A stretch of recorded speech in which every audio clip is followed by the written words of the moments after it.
Welcome to Mishna, Sanhedrin, Mishnah Vav, continuing with the laws of the idolatrous city. You have to gather all of the shalal, right, all of the assets, the booty, into the main area, right, to the town square of the city. Now, if let's say the city doesn't have a town square, okay, so you build it a town square. Let's say it was outside the city, right? You make it part of the city, right? So you're going to build the walls around it, just so you make it as part of inside the city. Pasuk says. Continuing with the Pesukim in Sefer Devarim, right? So you have to burn the entire city. And all its shalal, right? All of its assets. Shilala v'lo shilal shamayim, right? So the shalal of the city over here we're talking about, right?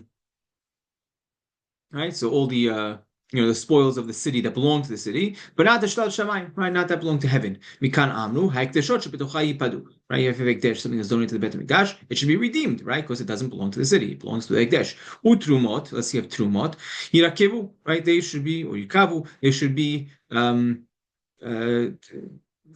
it rot, right? You don't burn it, right? You also can't eat it, right? So you just let it rot. Maaser sheni v'kitvei hakodesh yiganezu. Maaser sheni and kitvei hakodesh, Sifrei Torah, mezuzot. They should put in geniza. And Rambam points out when it comes to terumot, we said you should let it rot. That's specifically if it belonged to a kohen, because then it's his. But let's say it was terumah that belonged to Israel. It was never given to a kohen yet, right? So if it belonged to Israel, it's not the Israel's to eat. It doesn't really belong to him. It belongs to terumah. It belongs to God. But he didn't give it to any kohen yet, so you give it to a different kohen in a different city. Right, but if it already was given to the kohen, then it's already the kohen's food, and we're not allowed to burn it because we don't want to burn terumah. You're not allowed to just go ahead and burn terumah, so we let it rot. Continuing with the Pesukim, Talil ladunai Elohecha, right? It has to be totally, everything has to be destroyed, everything in entirety to Hashem, your God. Amar Rabbi Shimon, im oseh din be'iran idahat. If you go ahead and do the appropriate judgment to the irani dahat, right? You do everything like I'm saying, doing these pesukim to burn it, the entire city, all of its booty, everything that belongs to it, and all the spoils. Right?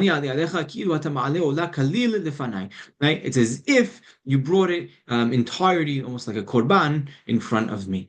It should be a heap, right? Destruction forever.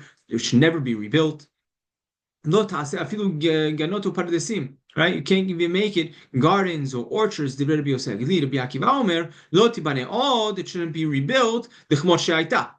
And not even net, right? You can't build it to what it was before. You could go ahead, according to the Akiva, you are allowed to make it gardens and orchards, and halacha is like the Akiva.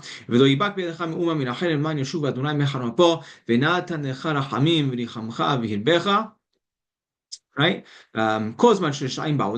Anytime that Rishaim are living in this world, Haron af ba'olam, right? And there is anger, right? God's wrath is in this world. Abdu Rishaim min ha'olam.